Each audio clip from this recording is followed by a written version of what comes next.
신이 사는 방향이 어디예요? 신이 어디 삽니까? 동쪽에 살죠. 동쪽에 신이 살아요. 예, 그래서 달마가 동쪽으로 간 까닭은. 이해했죠? 이해 가시죠? 그래서 우리가 신을 만나려면 어디로 들어가야 돼요? 오른쪽. 아니 동쪽. 그래서 입동 서출. 이거를 편하게 하려고 보통 이제 여러 가지를 말하면 길어지잖아요. 그러니까 무조건 우측으로 가서 우측으로 나가라. 예, 그렇게 이야기를 하는 겁니다. 그러니까 궁궐도 무조건 뭐예요? 입동 서출입니다. 동쪽으로 가서 어떻게 보면 또 동쪽으로 나가는 거예요. 우리는 신을 만나려고 하는 마음이 크잖아요. 갈구하고. 그 다음에 왕을 아련할 때에도 왕은 신이에요. 그러니까 왕을 아련할 때도 궁궐에서 동쪽으로 하는 겁니다. 여기 대성전에 있는 공자 신이잖아요. 예, 그래서 신의 세계로 들어가는 겁니다. 그리고 방향은 신이 있으면 신 마음대로 하는 거예요. 그래서 대성전이 그냥 방향이 뭔 소리야. 대성전 뒤에가 서쪽인데 상관없어요. 대성전을 기준으로 해서 뒤에가 북남북, 동서남북. 그래서 들어가실 때 동쪽으로 들어가는 겁니다. 그러니까 여기 계신 분들은 동쪽으로 들어간다고 생각을 해야 되는데 애들한테 말해줄 때는 무조건 오른손. 그러 들어갈 때도 그냥 안 들어가요. 원래 오른발 먼저 하고 합장하고 오른발하고 합장하고 오른발하고 합장하고. 일단 우리 향교에 방문하신 것을 진심으로 환영합니다. 저희 곡성 향교는 1414년, 지금부터 그것은 연도는 제대로 정확히는 안 나왔는데 한 600년 정도 지금 된 걸로 알고 있습니다. 600년 정도 된 걸로 이렇게 지금 기록이 돼 있거든요.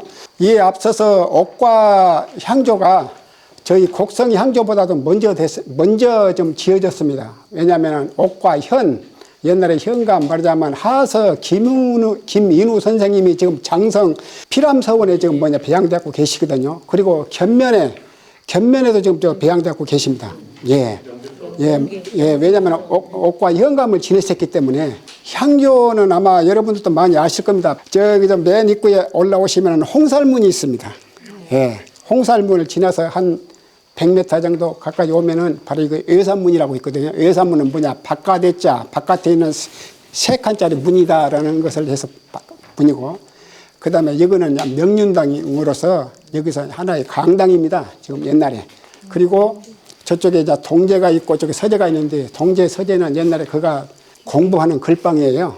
그리고 이제 저 바로 계단 위에 올라가면 내산문 안에 있는 3칸 문이다 그래갖고 무덤에 마지막으로 지금 대성전이 이렇게 있습니다. 여러분도 아시다시피 향교는 많이 보면은 학생들이 이렇게 오고 그러고 질문을 해서 물어보거든요. 물어보면은 뭐 사찰이라고 하는 학생들도 있고 그러는데 사실은 그 조선시대에 학교가 없던 시절에 중학교, 고등학교를 가르치는 하나의 말하자면 국립교육기관이었습니다. 그래갖고 여기서 성적이 우수한 학생들의 시험을 봐서 성균관 대학에 올라가서 거기서도 이제 성적이 좋아가지고 과거에 시험 봐가지고 각 지역의 현감으로도 이렇게 나와서 말하자면 그렇게 그런 책임을 맡고 그랬던 곳입니다. 향교는 말 그대로 지금 시골 향자에다가 그래서 학교 교자를 써서 향교입니다. 예. 이게 사람들 대부분이 보면 하나의 유교 사상에 젖어가지고 항시 제사만 지내고 그렇게만 이렇게 인식을 하신 분들이 많이 계시거든요. 그래서 지금도 저희 학생들을 찾아가는 그 예절 교육도 좀 금년에도 축곡 초등학교까지 가서 좀 이렇게 하고 왔고요. 또 군청 앞에 있는 학생들 또 거기도 찾아가서 또 예절 교육을 또 한복 입히는 교육이라든가 인사하는 그런 교육도 좀 하고 왔었습니다. 일단은 이렇게 너무나도 좀 찾아주셔서 좀 반갑고요. 일단 저쪽으로 한번 밖으로 한번 나가볼까요? 그래서 대성전에를 올라가실 때에는 항시 우측문을 이용해서 올라갑니다. 우측문을 이용해서 올라가시고 내려오실 적에는 저 좌측문을 통해서 이렇게 내려오시는데 올라가실 적에는 항시 오른발을 먼저 짚고 발을 또 이렇게 모아서 한 칸 한 칸씩 그렇게 올라갑니다. 이거는 뭐냐면 혹시 올라가실 때 계단도 있고 혹시라도 실수해서 넘어질 수도 있지만은 그 대성전에 올라간 뒤 하나의 그 공자님이라든가 성인들한테 그 예의를 갖추는 하나의 그것도 되기 때문에 지금 옛날부터 좀 그렇게 좀 내려오고 있습니다. 저 위에 올라가 대성전에도 이따가 말씀드리겠습니다만 그거 올라갈 때에도 항시 우측문을 이용해서 이렇게 올라가시고 오른쪽 발을 항시 붙여가지고 오른쪽 발을 먼저 디뎌서 왼쪽 발을 붙여가지고 그렇게 이제 올라갑니다. 대성전에서 우리 향교에서는 1년이면은 큰 제사를 2번 모십니다. 춘추로 모시는데 음력으로 2월하고 8월 달에 그렇게 좀 큰 제사를 모시거든요. 그래가지고 우리 관내에 전부 다 유림들 이렇게 저렇게 하고 그런데 그 재관만 해서 딱 18명입니다. 재관만 해서요. 18명이고 모든 그 예산은 좀 군청에서 지원을 받아가지고 그렇게 좀 시행을 하고 있고요. 그리고 매월 초하루 보름에 와서 그 분향을 올립니다. 또 분향을 올릴 때에는 좀 또 간단히 그냥 그렇게 한 15분에서 한 20분 정도 시간이 좀 걸립니다. 그렇게 해서 간단히 끝나고 춘추로 시행하는 그 대제는 약 한 1시간 20분 정도를 그렇게 걸리거든요. 그 시간이. 그래갖고 꼬박 서서 이렇게 홀기만 낭독하려고 해도 그렇게 상당히 좀 힘이 드는 그런 큰 지금 제사입니다. 그래서 한번 올라가 볼까요? 대성전으로. 예.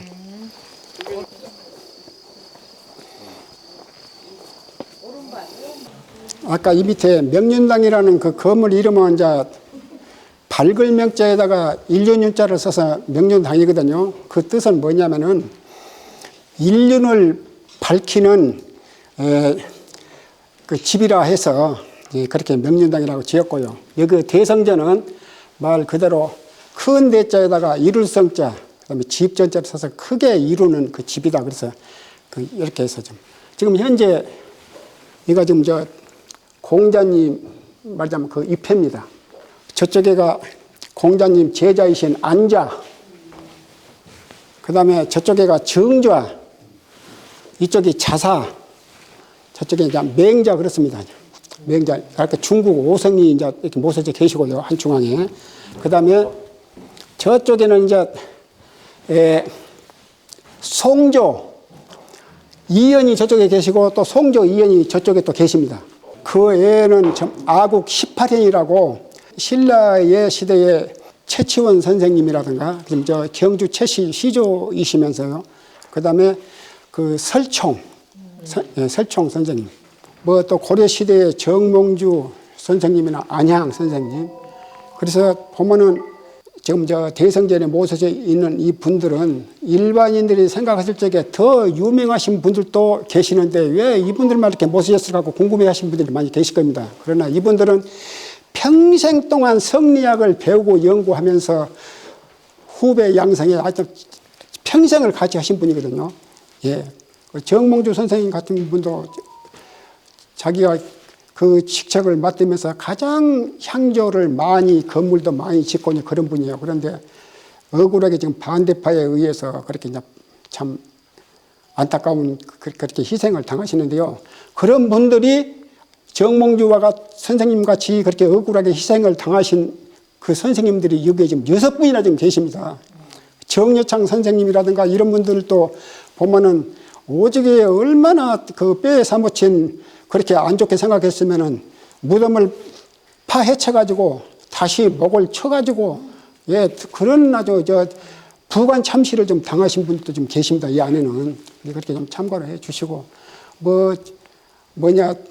이분이 참 엄청나게 좀 훌륭하신 선생님들이 지금 많이 지금 계십니다. 퇴계 이왕 선생님이라든가 조광조 선생님, 조헌, 하여튼 보면 이름 말고 18년이 이렇게 좀 모셔져 계십니다. 그래가지고 그 제사 때는 전부 다 있어 음식을 차려놓고, 예, 그래서 헌관들이 와서 전부 다 하고 숫자는 올리고 좀 그러거든요. 그런데 혹시라도 이제 또 이거에 대해서는 혹시 의문한 점이나 혹시 좀 궁금한 사항이 있으면 제가 아는 데까지 답변을 드릴 테니까 좀 질문해 주시면 감사하겠고요. 대성전에서는 현재 이런 인물들이 배양되고 계시다. 이렇게 좀 참고를 해 주시면 될 것 같아요. 18인 중에 가장 마지막에 최근 제일 마지막은 이제 이거요. 박세채 선생님입니다. 문순공. 이 하서 김은우 선생님. 예. 이거는 이제 포운 정몽조 선생님이 바로 여기 계십니다. 여기에 개항하시는 분은 예. 뭐 이렇게 중앙 성균관에서 결정을 하시나요? 아니 저 보면은요. 네. 그 성경관에서도 물론 그렇게 합니다만은 그 향교마다 다 똑같을 수는 없어요. 저 이번에 제가 그 강릉 향교를 다녀왔거든요. 그거는 무려 135일을 모시더라고요. 그거는 규모도 이제 크고 대성전 안에는 중국 오성만 모시고 그 외에 또 동무서무라고 있어요. 동무서무가 있고 동제서재가 있는데 동무서무에 두 군데다가 그렇게 아주 많이 우리 모셔놨더라고요. 박세치 스님 같은 분은 우리 향교에서 곡성 향교에서 예, 우리는 대부분이 우리 전국 아마 향교에 아국 18위원을 모시고 있는 데가 거의 한 80% 이상 됩니다. 예. 어쨌든 그 흐름에 그 전체적인 향교 흐름에 같이 따라가는 거네요. 그러죠. 예. 예. 이제 우리 같은 경우는 송조 4연을 모신 데도 송조 2연 모신 데도 있고, 예. 근데 이제 중국 오성 모신 데는 그건 기본입니다. 어디나. 예. 정계님, 여기 그림은 어떤 의미일까요? 이 구슬하고 이렇게 선이 이어지는 양쪽에 있는. 이건 저도 지금 정확히 모릅니다. 그 별자리를 의미한다고 그래요. 별자리. 예. 향교에서 이렇게 할 때는 우리가 보통 보면 이렇게 이제 이거 있는데 항시 보면은 왼손이 오른손을 이렇게 덮습니다. 남자분들이 하니서요. 여자분들은 이제 또 오른손이 그 반대쪽입니다. 그래가지고 오늘은 그냥 오셨으니까 그냥 배 한번 담배로 하겠습니다. 그냥 이렇게 해가지고 고개만 좀 쓰겠습니다. 또 배, 흥,